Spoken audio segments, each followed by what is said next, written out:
partir de la emergencia pues, del positivismo lógico. Entonces, es como si todos esos otros procesos relacionados con la investigación, el asombro, que vamos a hablar de eso, y otros elementos propios del quehacer investigativo que surgen a la par de la evolución y la coevolución de nuestra especie, quedaran en el olvido a razón de que emerge, pues obviamente, pues un paradigma que se reifica por encima de los otros, que es el paradigma positivo de la ciencia.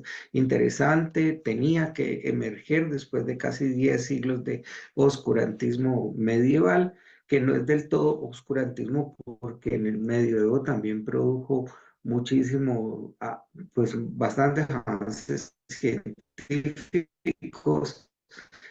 Se pasó del esclavismo al feudalismo, ¿cierto? Y hubo también ciertos avances interesantes de conocimiento teosófico. Entonces, yo soy un convencido que para poder nosotros entender la investigación y proponer en la investigación un enfoque epistemológico que sea al mismo tiempo histórico, es decir, genealógico y arqueológico, yéndonos más a la apuesta de Foucault, debemos entender qué periodos históricos han trascendido, porque nosotros casi que navegamos a ciegas, porque llegamos, por ejemplo, en cualquier proceso investigativo y cogemos y decimos, bueno, eh, ¿qué tipo de investigación es esta? ¿Cuantitativa?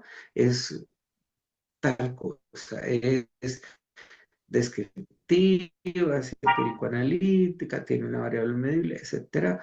¿O es cualitativa y entonces el modelo es constructivista, y como es constructivista hay unos paradigmas que los amparan y casi, pero ¿de dónde proviene eso?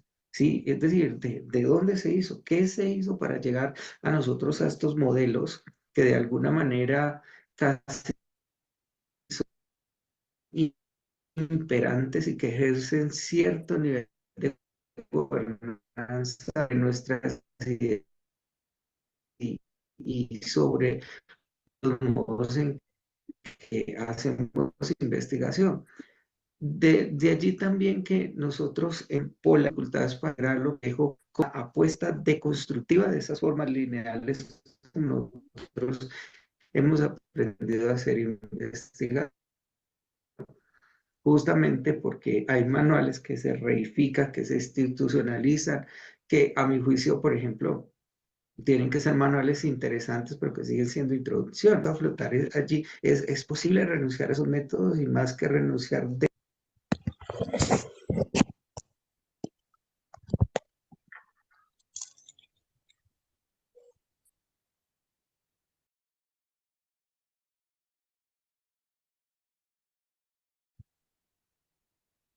allí, es que creo que se nos cayó la llamada. Ahora Sí, sí, doctor, se escucha mejor.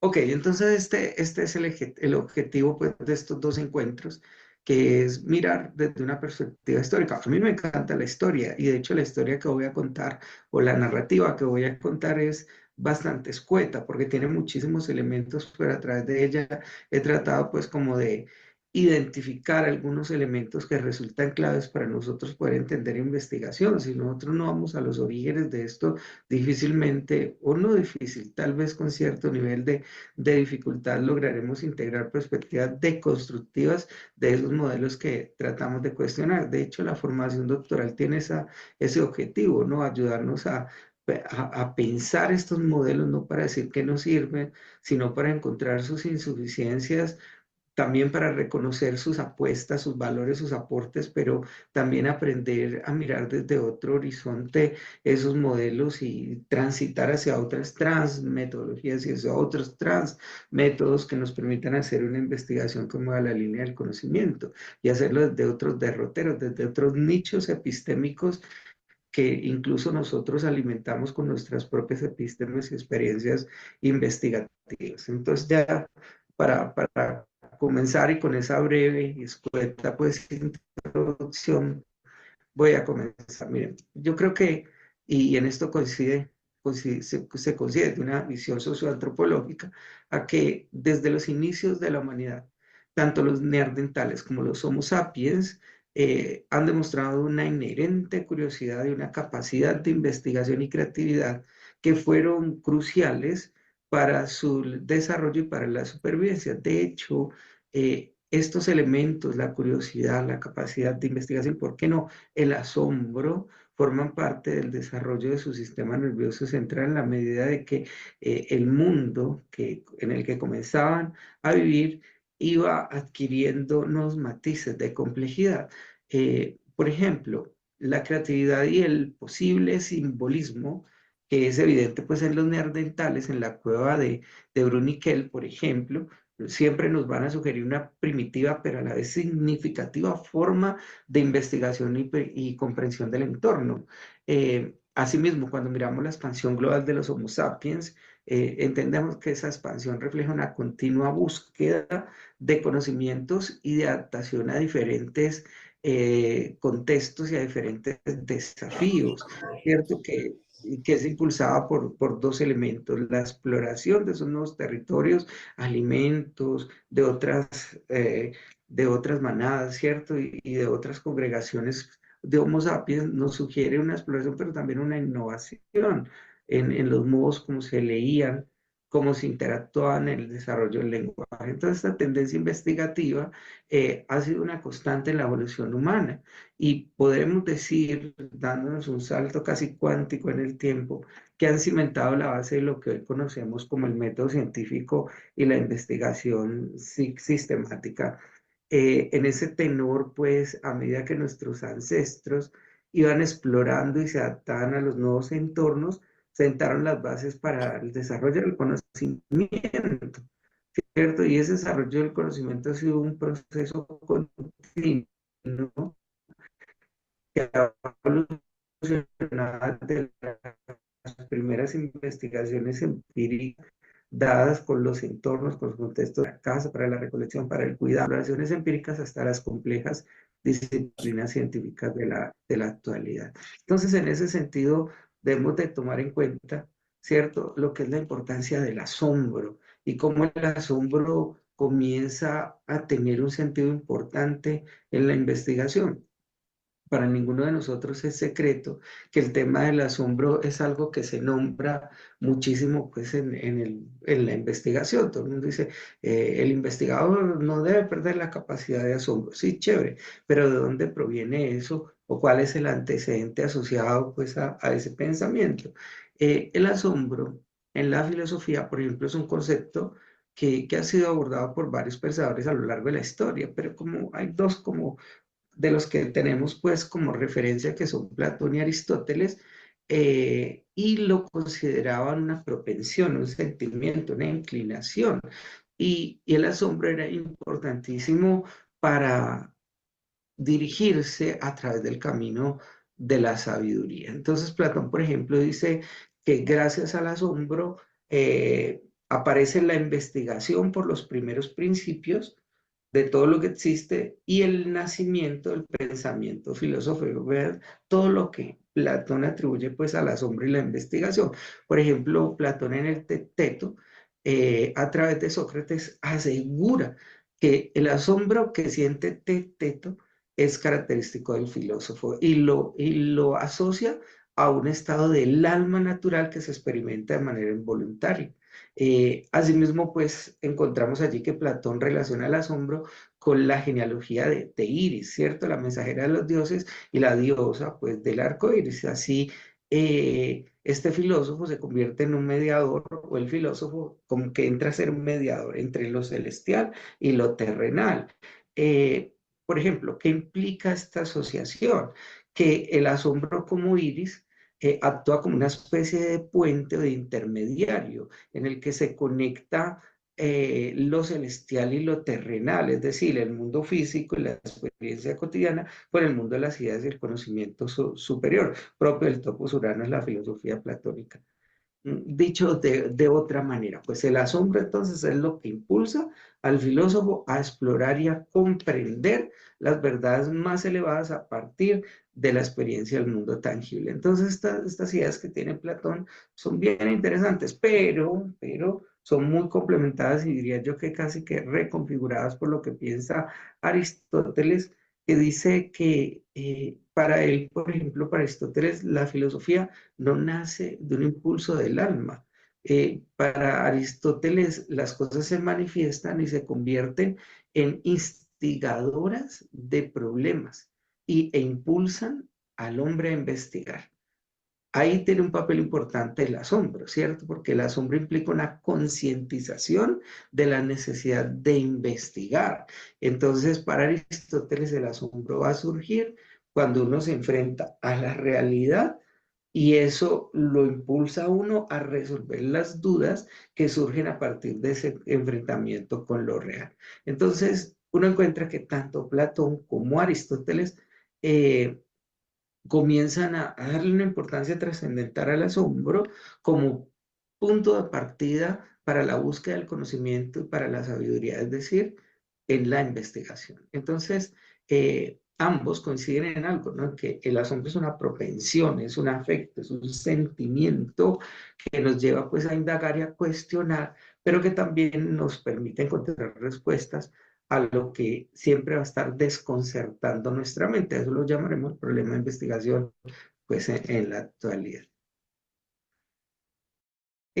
Otros autores que han trabajado el tema del asombro, es decir, partemos de de una premisa inicial y es que la base del proceso de investigación históricamente hablando es el asombro, la sorpresa, el encontrarme con una realidad que me plantea una búsqueda, una respuesta explicativa a un fenómeno.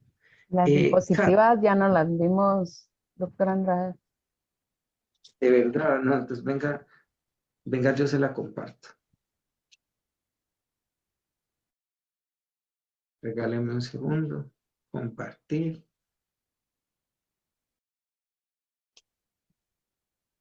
¿Qué tal allí? ¿Allí ya se ven?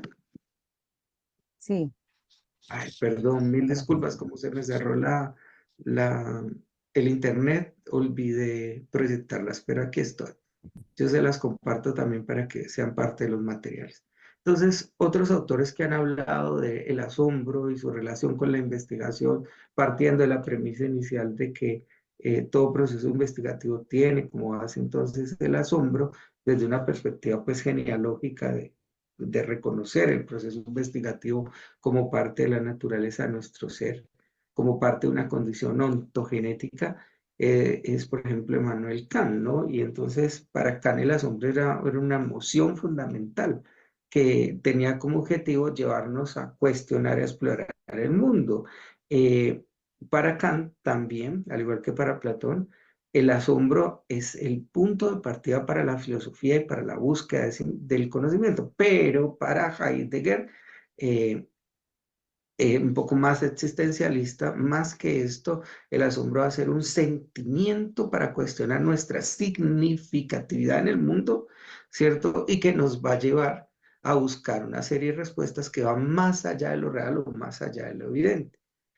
Por su lado, Nietzsche, ¿cierto? Sobre todo en Así hablaba Zaratustra, consideraba que el asombro era esencial para la creatividad y para la superación de los límites que imponen la sociedad y la moral convencional. Eh, y finalmente, pues podríamos decir que Soren Kierkegaard reflexiona sobre el asombro y lo hace pues en dos contextos que son muy conocidos, que es el contexto de la religión y la fe. Y para él el asombro es la puerta de entrada a la experiencia religiosa y la relación con lo trascendental. Vemos aquí que hay una relación con la investigación, sí, y pudiera decir uno que gran parte de la exploración investigativa desde el inicio de los tiempos, desde el inicio de nuestra especie ha tenido que ver con el asombro y que ese asombro ha sido crucial para el desarrollo de procesos cognitivos escalonados cada vez y cada vez y cada vez más complejos.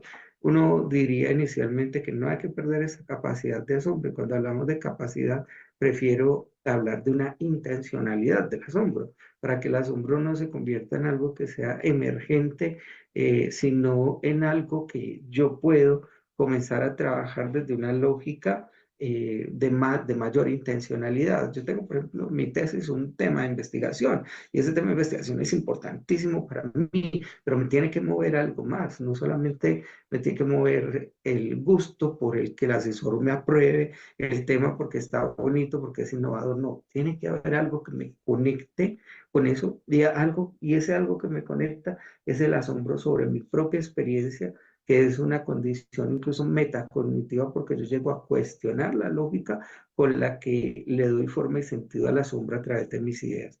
Entonces, es allí donde el asombro comienza a ser parte esencial del proceso investigativo y donde nosotros comenzamos en la investigación a darle un sentido y una responsabilidad mayor. De allí nos vamos a saltar un poco hacia unas definiciones de investigación y podemos entender varias, ¿no?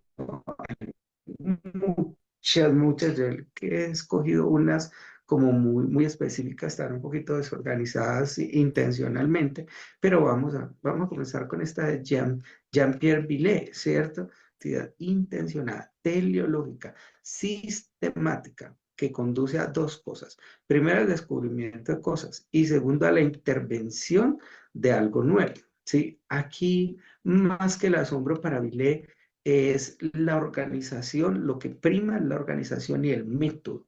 Y él habla de un enfoque riguroso, ¿cierto? Y de la posibilidad de obtener resultados significativos. Entonces, si uno no tiene ese enfoque riguroso, no va a superar la curiosidad y el asombro. Uno tiene que tener, según Villé, un esfuerzo estructurado, y ese esfuerzo estructurado, metódico, escalonado, inalienable, lineal, bancario, nomotético, como usted quiera llamarlo, es el que le aporta valor y significancia al conocimiento humano. Entonces, esta perspectiva es una perspectiva bastante lineal, pero tiene que ser una perspectiva tomada en cuenta, porque debemos entender que si bien hay distancias gigantes entre el positivismo kantiano y el racionalismo, de alguna manera comparten algo, ¿no? Y es la supremacía de la razón y la objetividad sobre lo metafísico y lo introspectivo. Eso es compartido por los dos, pero igual surgen en momentos históricos diferentes. Es un error decir que el cartesianismo dio origen al positivismo. El positivismo tiene una estructura diferente, pero sí comparten algunos elementos. Y es cierto, cansancio sobre una construcción ideológica y metafísica de la realidad y del conocer. Eso es compartido por ambos, incluso cuando René Descartes tenía una formación filosófica y católica muy amplia. Pero será tema de otra conversación, históricamente hablando. Es importante la claridad porque es un error bastante común decir que el cartesianismo dio origen al positivismo. Es muy probable que lo haya influenciado, ¿cierto? Porque nos demuestran pues una ruptura epistémica en el acto investigativo y en la generación del conocimiento muy fuerte, pero no son una condición sine qua non para decir que el uno es generador del otro, sino que el cartesianismo sigue siendo parte de esos procesos emergentes de deconstrucción y de reconstrucción del pensamiento que siglos después da origen al positivismo como una apuesta para comenzar a reconstruir la lógica con que se construye conocimiento. Eh, tenemos allí, voy a llamar la atención aquí a Sócrates, ¿no? Creo que esta es una definición bastante clásica, pero muy interesante. Para Sócrates, la investigación es una herramienta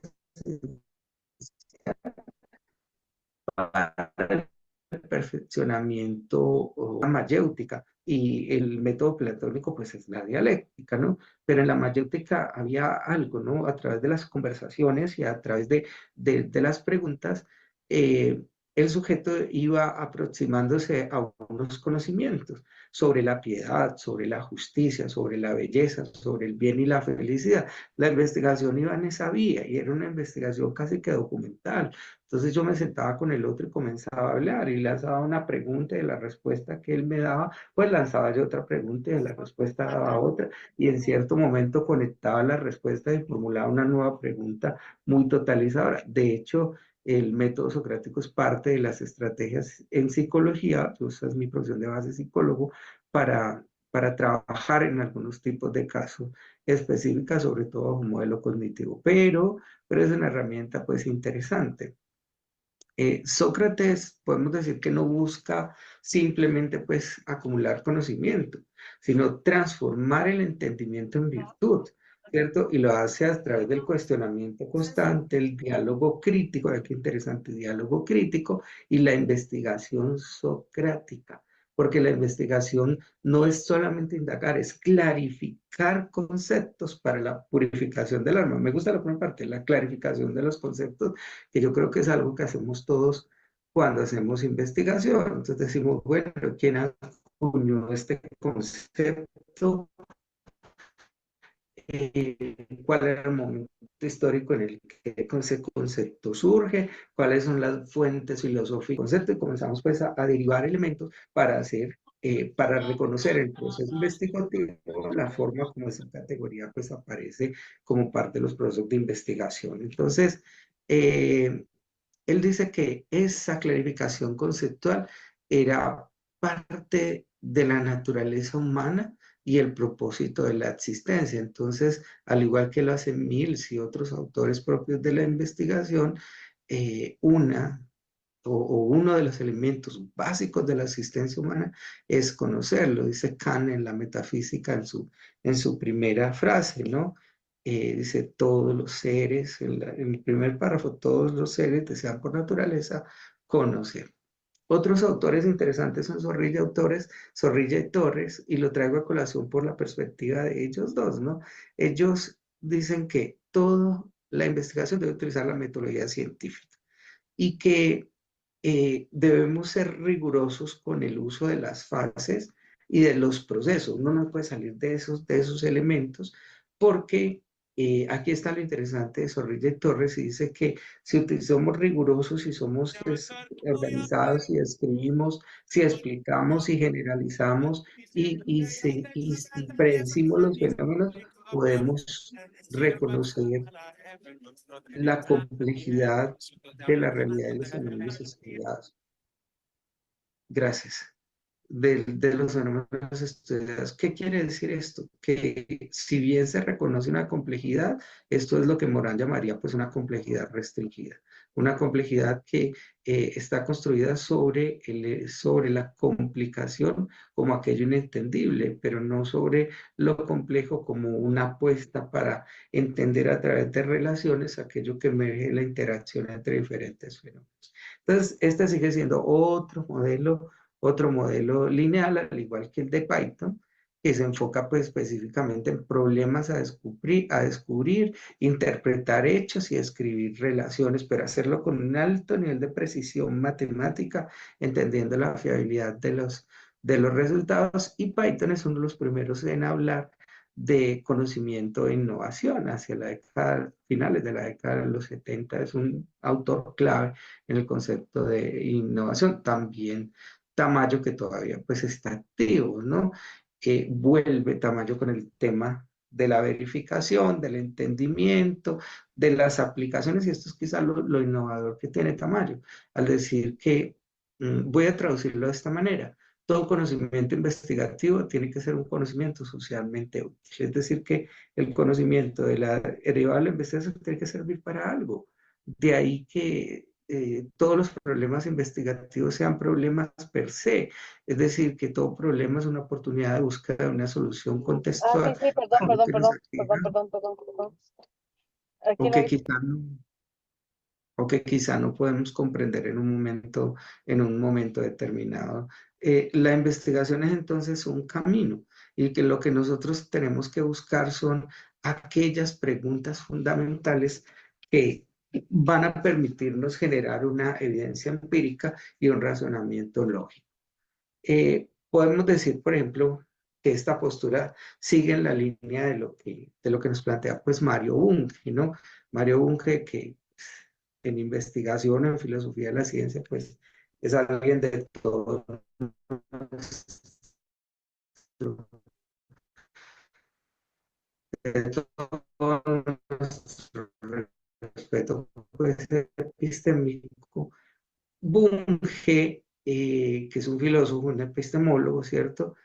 a través de un proceso que va a culminar, tú ves cuenta de estructuras objetivas en el proceso investigativo. Mire que lo que Bunge, pues obviamente como todo filósofo, epistemólogo de la ciencia, pues dice que uno tiene que investigar para generar corpus teóricos, es decir, ideas teóricas que nos permitan replantear los paradigmas, pero aprender a manejar esos problemas no para eliminarlos, sino para comprenderlos desde una lógica estructurada y objetiva. Entonces, él habla de problemas, de hipótesis, de leyes y de teorías. Y ellos dice que las hipótesis, los problemas, las hipótesis, las leyes y las teorías son elementos centrales en el proceso de la investigación, pero que en todo sentido, en esto concuerda con Mills y también con Feyerabend, la investigación es siempre una actividad intelectual dinámica, sino que no solamente va a buscar respuestas, sino que va a tener la intencionalidad de generar pensamiento o marcos teóricos, ¿cierto?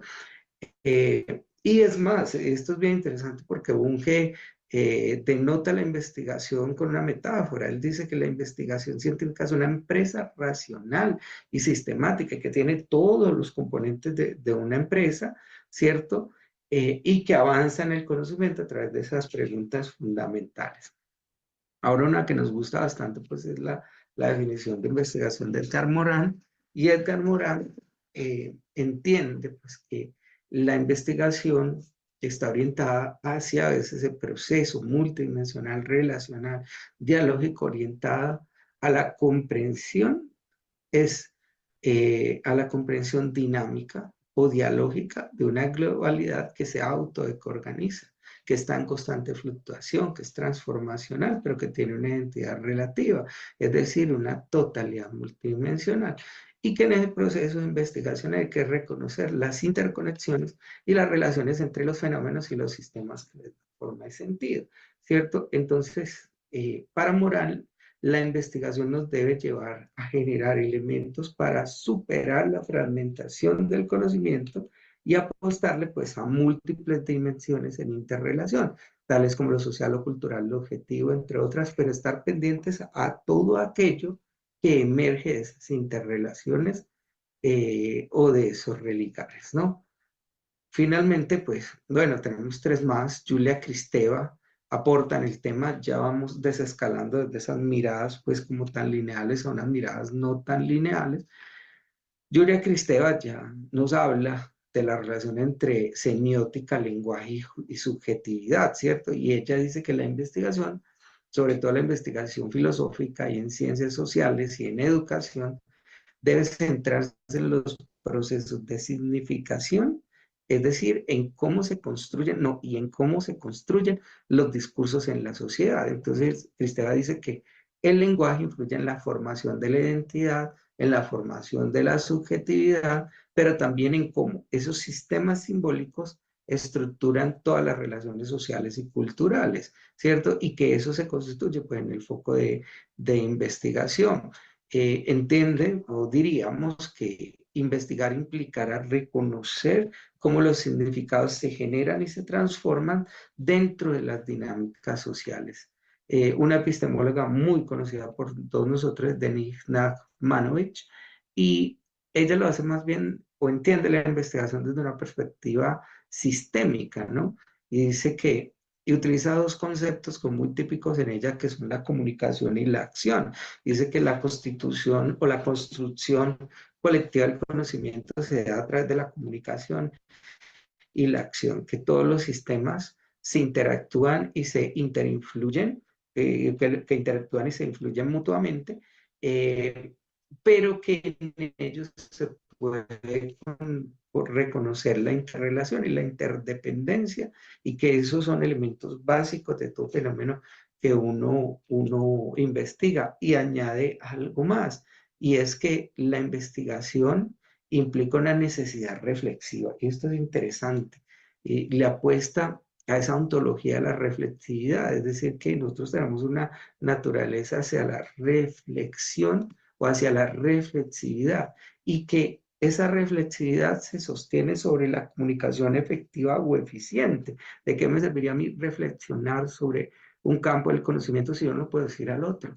si yo no lo puedo comunicar al otro, si no lo puedo transferir, si no lo puedo transmitir. Y eso es real, porque lo que nosotros hacemos, por ejemplo, con nuestros trabajos doctorales o que nosotros hacemos con todos los procesos del conocimiento es transmitir en diferentes escenarios. De hecho, es una de las razones por las cuales somos educadores la gran mayoría, ¿cierto? Porque nosotros, como lo diría Nachmanovich, nosotros construimos saberes significativos en un diálogo constante con nuestras propias ideas, es decir, el proceso de metacognición, pero también un diálogo con investigadores, con otros sujetos de aprendizaje, con otros sujetos de estudio.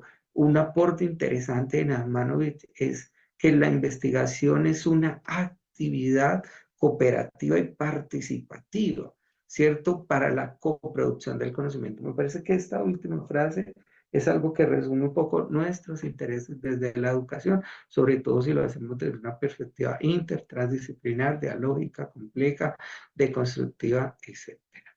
Compañeros, ¿cómo vamos hasta allí? Muy bien. ¿Cierto? Ok, Doctor. muy, Excelente, doctor. Bien, doctor. muy bien, muchas gracias.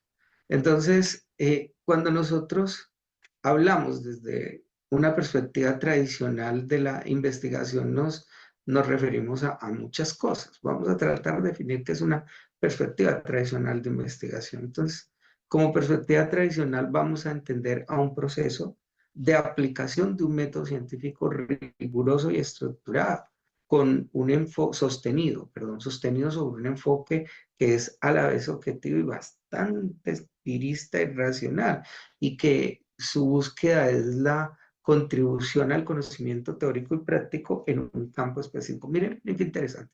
Aquí hablamos riguroso, estructurado, objetivo, empírico, racional, más empírico, dejémoslo empírico, más empírico, conocimiento teórico práctico en un campo específico. Es decir, que la perspectiva tradicional es una perspectiva insularizadora, ¿sí? Porque se denota en un campo específico del conocimiento. Desde la idea de Augusto Comte de la división de las ciencias, nosotros podemos encontrar, él llama esto el edificio del conocimiento. Entonces, en cada piso, pues hay un conocimiento específico y dentro de esa, yo lo miro como una pirámide, otros podemos decir que es un edificio, que es la figura común.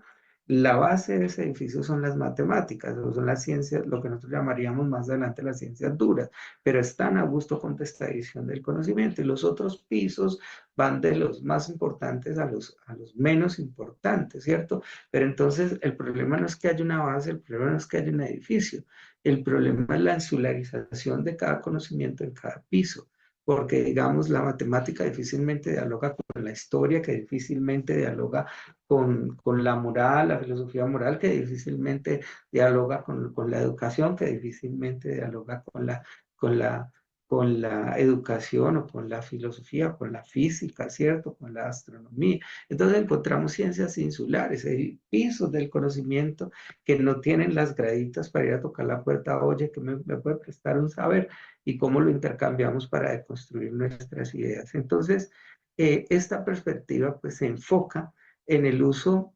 de la observación y de la medición, ¿cierto? De fenómenos y entiende que esos registros son imparciales y que a partir de esos registros se producen resultados confiables, replicables y que nos orientan eh, hacia la idea de poder controlar el fenómeno, de replicarlo, pero también de predecirlo, ¿no? ¿Cuál ha sido, pues, como la principal crítica a este modelo? Que no toma en cuenta, pues, elementos sociales y culturales y que tiende a separar de manera rígida al sujeto del objeto de estudio, entendiendo el objeto como algo que no puede participar, que no puede aportar a esa construcción del conocimiento. Ahora sabemos que un poco más ligado al principio de incertidumbre de Heisenberg, entendemos, y a otros postulados reflexivos teóricos, incluyendo los de Humberto Maturana, entendemos pues que la relación entre sujeto y objeto pues cambia, comienza a diversificarse, comienza a cambiar el sentido de linealidad y el objeto es en realidad, por ejemplo, en investigación social, un sujeto que también en la autorreflexividad me transforma a mí y me aporta constantemente. Entonces, ¿qué desafíos tiene este tipo de investigación? Porque no podemos decir que no sirve, ¿no? Hay desafíos, por ejemplo, incluir los factores sociales y culturales, promover una reflexión crítica sobre el mismo proceso de investigación y también entender la investigación desde diferentes elementos, ¿no? ¿Por qué la reflexión crítica? Porque pues digamos que uno puede, al reflexionar sobre su propio proceso investigativo, eliminar los sesgos interpretativos derivados de la asociación entre el título, los objetivos, los resultados, la comprobación de la hipótesis, es decir, esa linealidad que casi que tautológicamente me está diciendo que la investigación va a cumplir el objetivo per se, ¿cierto? Casi que yo como que hago una investigación para cumplir hipótesis, pero en ningún momento para falsearla o poder como que regresar sobre el camino y cambiar uno de los objetivos porque uno de los hallazgos transforma los modos en que yo entiendo la investigación y los objetivos. Eso no se puede hacer acá.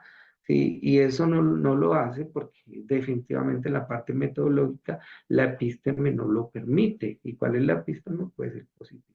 Entonces, podemos entender, no hay que satanizar esto, pero sí es importante reconocer desde una lógica bastante sensata y al mismo tiempo discreta, que si bien han habido unos aportes importantes, pues los modelos positivos pueden resultar insuficientes para las nuevas lógicas con que se comprende la estructura de las cosas y como nosotros comenzamos a entender el modo como funciona el universo, que ha pasado desde los ladrillos, desde los átomos, hasta las moléculas, hasta las partículas, hasta los quarks, hasta los leptones y los nuones, ¿cierto? En todas las entidades o todas las características que forman parte de lo que llamamos estructura de la materia, que no es una estructura, sino que es un tejido formado por cuerdas que vibran, que se resignifican y que cambian, perspectivas que hemos podido encontrar incluso en el Popol Vuh, en nuestras comunidades andinas, en nuestras cosmogonías y en todas las significancias pues, que le damos a la forma como comprendemos lo que existe. Eh, Compañeros, entonces hasta aquí creo que va bastante información. Quiero por lo menos llegar, todavía ni siquiera hemos llegado al primer periodo pues, que se plantea como el primer periodo de la ciencia. Esto es o de la investigación, esto es pues un, un, una pequeña introducción. A mí la perspectiva del sociólogo chileno Hugo Cerda me gusta mucho, de hecho. Creo que él divide la investigación como en tres grandes periodos, ¿no? A mi juicio es un poco más atrás, que va desde los neandertales hasta toda la parte genealógica y protogenealógica, que incluye pues los socráticos, los presocráticos, y que vamos a ver más adelante.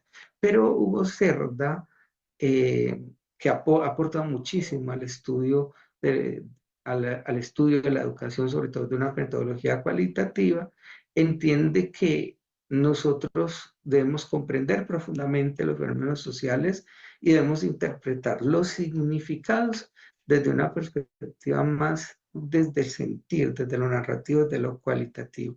Y entonces dice que para entender plenamente los fenómenos sociales, hay que superar toda la perspectiva estadística, ¿cierto? Y profundizar en las experiencias subjetivas y en los contextos culturales de cada uno de los individuos.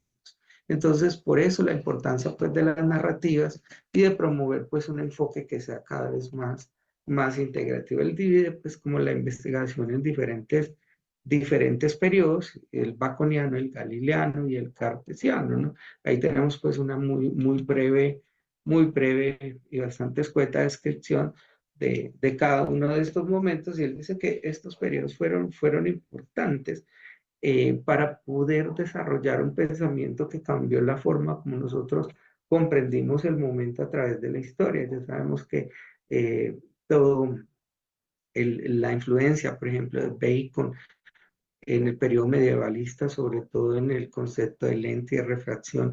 El primer diseño de lentes fue a través de todo lo que hizo Bacon. Influye posteriormente en el desarrollo de otros métodos matemáticos y un proceso investigativo distinto que trasciende la investigación del alma, que era impuesta desde una perspectiva teosófica en el periodo medieval. Entonces, comenzamos a entender esta división que él hace como tres periodos históricos importantes en la investigación: el periodo baconiano, galileano, pero también el periodo cartesiano, que es justamente renacentista, y es en ese periodo donde se produce un quiebre pues importante en la lógica del mundo tras 10 siglos de oscurantismo. Ojo, oscurantismo que no implicó que la ciencia no avanzó, sino que no avanzó en lo que se esperaba que avanzara en casi 1000 años, ¿no? Tal vez si no hubiéramos vivido ese periodo, no hubiera florecido tanto nuestro pensamiento religioso, nuestro pensamiento trascendente, pero también no, el no haber tenido ese periodo tal vez hubiera generado, dicen algunos autores, una hiperracionalización del mundo. No estoy diciendo que todo lo que sucedió en esos 1000 años tiene que ser justificado por la idea de un hiperdesarrollo que hubiera sido contraproducente para la humanidad. No es eso. Y es que si nosotros vimos también ese periodo como humanidad, ese periodo también tuvo que haber aportado en nuestra construcción moral y ética, pero también en los avances científicos y tecnológicos a medida que iba pasando el tiempo, ¿no? Eh, Cuando nosotros, y esta pues es mi propuesta, comenzamos pues a comprender el tema de la investigación, la idea es hacerlo a través de 4 épocas, ¿cierto? La primera se llama la protogenealógica, la segunda es la genealógica, la antigenealógica y la posgenealógica.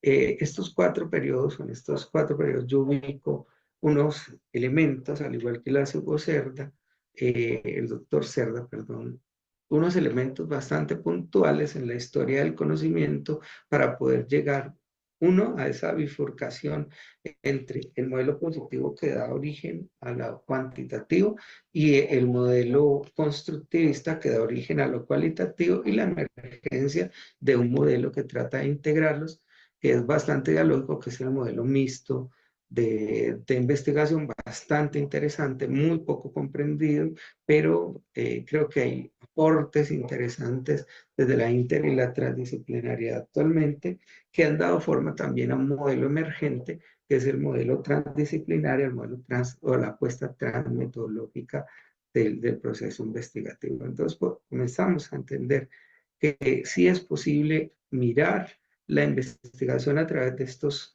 4 periodos, pero que estos periodos están en buclaje constante.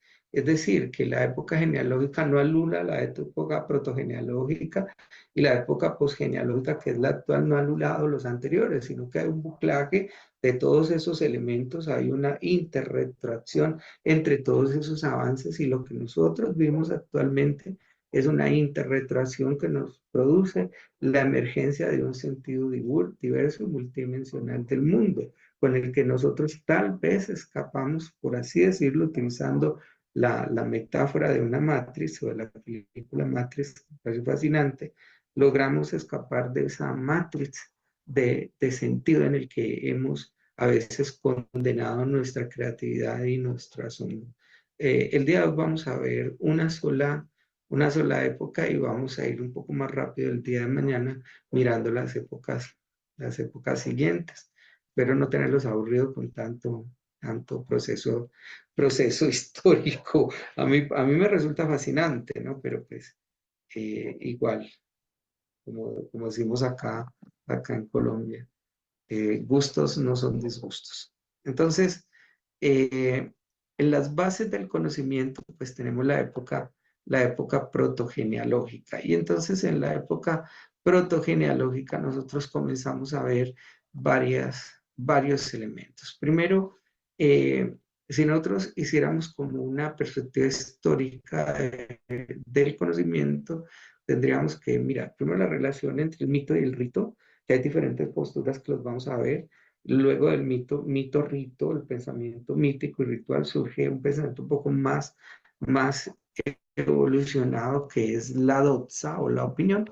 Luego está la techné, que hace alusión a la técnica, y luego está la epísteme. Entonces uno encuentra que el mito la doxa, la techne, dan forma a la epísteme. Entonces, cuando nosotros hablamos históricamente de epístemes, de una perspectiva grecorromana histórica, hablamos de la interrelación entre la técnica, la doxa y el mito. Por eso es que gran parte de los conocimientos que se impartían desde el punto de vista filosófico, pues eran conocimientos que tenían una parte práctica, técnica, una parte de la opinión de la gente y otra parte relacionada con el pensamiento mítico, mítico y ritual. Si nosotros, por ejemplo, encontramos en la Academia Platónica una insurrección compleja y muy interesante, la insurrección ante que el conocimiento se había vuelto depositario y reproductor de una perspectiva mitológica con la que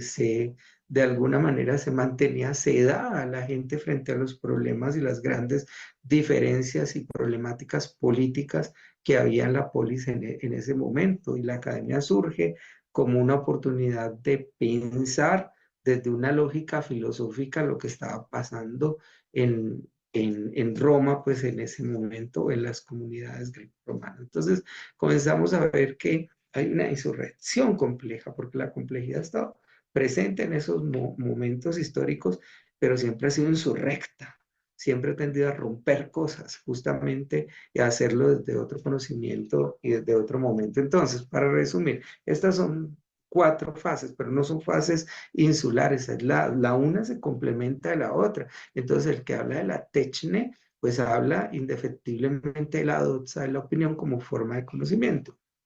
Y aquí hay una historia con Sócrates, y es que quizás Sócrates fue uno de los primeros encuestadores del mundo, digo yo, ¿por qué? O dicen pues los historiadores, porque Sócrates en su frase, yo solo sé que nada sé, en realidad esa era una frase que se decía cuando uno se encontraba con un amigo en la calle y decía, ¿y usted qué más? Tal cosa. No, pues yo solo sé que nada sé, ¿cierto? Y era una frase de la gente, creo que se reía con decir eso, era como un chiste esto que uno tenía, como nosotros decimos acá en Colombia, María, pues hombre, ¿cierto? Y terminamos no diciendo nada, pero con eso lo decimos todo. Más o menos ese era el tema, no sé cómo será en Guatemala o en Honduras o en El Salvador, pero uno tiene unas frases que engloban una cantidad de cosas. Entonces, todos estos momentos forman parte del conocimiento, pero no son insulares, se embuclan y tienen forma de reorganizarse y dar forma al conocimiento sin evadir las bases del conocimiento que lo precedió, cosa que sí sucede después con la ruptura epistemológica que abre paso pues, al conocimiento científico desde el eto cientificista actual, que rompe con esta dinámica integrativa de lo anterior y por eso es que de alguna manera el pensamiento filosófico deja de ser un pensamiento científico, entre otras cosas, aunque esa opinión es bastante reduccionista. Entonces, el mitos, voy a comenzar por acá, entra como otra forma del conocimiento, de hecho es la forma inicial que se tiene, y el ejemplo más claro es la mitología griega, que abarca el tema de los dioses, de los héroes, de la naturaleza, y lo relaciona al origen del mundo y a todas las prácticas ritualísticas y mitológicas de la antigua, no prácticas, eran ritualísticas de la antigua Grecia. Entonces, para ellos los rituales tenían un papel pues importante en este pensamiento religioso. Habían sacrificios, habían ritos y todos ellos influenciaban las costumbres diarias. Las tragedias se representaban en las propias tragedias humanas y en las festividades, ¿cierto? La poesía oral también pues jugó un papel vital en la transformación de estas historias y obviamente se plasmó en obras que son de conocimiento cultural histórico como las obras de Homero y las obras de Hesiodo, ¿no? Asimismo, pues uno puede decir que varios antropólogos han estudiado y han analizado pues, el papel o el rol de los mitos en las diferentes culturas y en las diferentes sociedades. Por ejemplo, Malinowski veía pues, los ritos como realidades vivientes y eran parte importante del encadenamiento social en algunas sociedades. Y él decía que esas realidades vivientes tenían un ordenamiento moral de la vida. Mercier, ¿cierto? Entendía el mito, por ejemplo, como una tradición sagrada. y una revelación primordial de lo sobrenatural. Y Levi-Strauss, digamos que son como los tres grandes antropólogos pues, de este tema, y Levi-Strauss interpretaba el mito como una manifestación del lenguaje y no solamente como algo que se transmite a través del lenguaje, sino que para Levi-Strauss el mito va más allá del lenguaje. Y esto es bien interesante porque Levi-Strauss tiene una postura mucho más integradora entre lo planteado por Mercier, ¿cierto? Y por Malinowski. Entonces entendemos esto como esa primera forma del pensamiento que abre paso a la doxa. Y la doxa es un segundo nivel investigativo. Entendemos que esta investigación es una investigación bastante mitológica, ritualística, cosmogónica, pero da cuenta de un saber que le explica a la gente el por qué hay cierto tipo de cosas y esas tragedias que suceden a través de estas mitologías no solamente reflejan las tragedias humanas, sino la complejidad de la vida humana reflejada en una proyección trascendental hacia lo divino. En la doxa o en el segundo nivel del saber, pues se produce también pues esta integración del momento anterior. Ahí tenemos filósofos como Parménides y Crátilo, que proponían pues como diferentes momentos para encontrar la verdad, ¿no? Eh, para Parménides, la verdad se alcanzaba a través de la vía de la verdad y de la opinión, de la doxa, mientras que Crátilo proponía la vida de la experiencia para encontrar la verdad. Platón, por ejemplo, también aportó ahí a esa discusión y Platón sí decía, ¿no? O sea, el fenómeno, el mundo fenoménico lo puede engañar a uno y uno solamente puede acceder a la verdad a través de la contemplación de las formas eternas e inmutables que estaban en el mundo intangible. Es decir, en el topos unano hay que recordar que para Platón la existencia de esta realidad es una realidad imperfecta, que es una copia de una realidad perfecta, inteligible, pero inalcanzable para nosotros, ¿cierto? La doxa, más adelante encontramos otro filósofo que se llama Pierre Bourdieu, creo que lo hemos leído o hemos leído algo de Pierre Bourdieu en algún momento, y Pierre Bourdieu entendía que los diferentes campos sociales y culturales dan forma a ciertas ideologías y ciertas creencias que uno siempre da por sentadas porque son históricamente determinadas. Entonces uno no las cuestiona y a eso es lo que Bourdieu llama la doxa. Y entonces dice que estas ideas, estas doxas, pueden ser dominantes en un campo del conocimiento y no ser cuestionadas por las agentes, o sea, por nosotros mismos que habitamos en esas ideas, que nos formamos en esas ideas. La deconstrucción de esas ideas implicará la emancipación y la libertad de pensamiento, de juicio y de cognición. Bien, bien interesante. Con esto voy a acabar con esta sola base. El siguiente momento es la techne. Y en la techne, que incluye la doxa y el mito y el rito, el conocimiento humano aparece como algo ya más racional, como algo que es una producción nuestra, ¿cierto? En la Grecia antigua, compañeros, se consideraba que el conocimiento pues implicaba una producción o una fabricación que pertenecía al entendimiento, pero que su objetivo era transformar, que ya no es reflexionar, es transformar lo natural en artificial. Por eso la técnica, por eso la reproducción, ¿cierto? Y en la Edad Media, de los siglos 5 al 15, casi 10 siglos, la Baja Edad Media, el conocimiento se relacionaba con la techne como un proceso superior de creación, ¿cierto? Es decir, lo que llamaba la atención aquí era cómo se llegaba a crear algo, es decir, cuál era el proceso mismo de la creación. Y ese proceso de la creación era divino, porque el único que podía crear la vida pues era Dios. Finalmente, pues, la episteme, que es el otro nivel del conocimiento. ¿Por qué hablo de niveles del conocimiento? Porque cada nivel del conocimiento implica un proceso de investigación mismo, un proceso de construcción de unas ideas que se interrelacionan unas con otras y que dan forma a unos saberes que se entretejen con los que los sujetos, es decir, nosotros, damos cuenta del mundo y del modo como nosotros construimos saberes. Entonces, por eso hablamos de la investigación. Aquí puede que no dijera, bueno, es que la investigación es esto y es aquello. No, la investigación no se definía, la investigación se vivía, porque era parte de las prácticas con las que uno daba forma y reflexionaba sobre el mundo, fueran desde el mito, el rito, fueran desde la doxa, desde la techne y ahora desde la episteme. Entonces, en la episteme se recogen todos los buclajes anteriores que se eco en bucla, y en la episteme, pues el conocimiento pertenece a la razón, ¿cierto?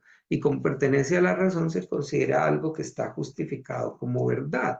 Esto pues hace alusión a Platón, porque Platón y Aristóteles hablaban de la verdad por necesidad, mientras que Hegel hablaba de la autoconciencia, de los momentos dialécticos, mediante su típica relación que la conocemos bastante bien, tesis, antítesis y síntesis. Mm, Yendo un poco más lejos, y esto sí es un salto casi que cuántico, Foucault pues ha argumentado que el saber pues está construido alrededor de una determinada verdad y está impuesta desde el poder, y que todo lo que se entiende lo está dentro de ese marco. Entonces, entendemos todos estos momentos del conocimiento, momentos que se embuclan, momentos que se organizan y que han dado forma a la construcción de la investigación como método, pero no podemos olvidar de cuáles son estas bases epistemológicas para que nosotros podamos entender desde qué lugar del conocimiento nosotros estamos construyendo investigación. Cualquier tipo de investigación que nosotros hayamos decidido llevar a cabo, siempre es importante reconocer las fuentes epistemológicas que le han dado forma a esta construcción de las ideas, porque es desde allí que nosotros vamos a argumentar un conocimiento que, más que un conocimiento verdadero, de alguna u otra manera refleje y dé respuesta a la complejidad fenoménica del momento investigado, del sujeto investigado, del fenómeno investigado. Compañeros, esta ha sido nuestra primera parte hasta el día de hoy. Ya tuve la función de compartir, y pues me gustaría, con los que están aquí presentes, pues ya que nos tomamos casi todo el tiempo justo que tenemos de la conferencia, ¿qué le parece, doctores, si nos tomamos pues unos minuticos para dialogar, para escucharlos?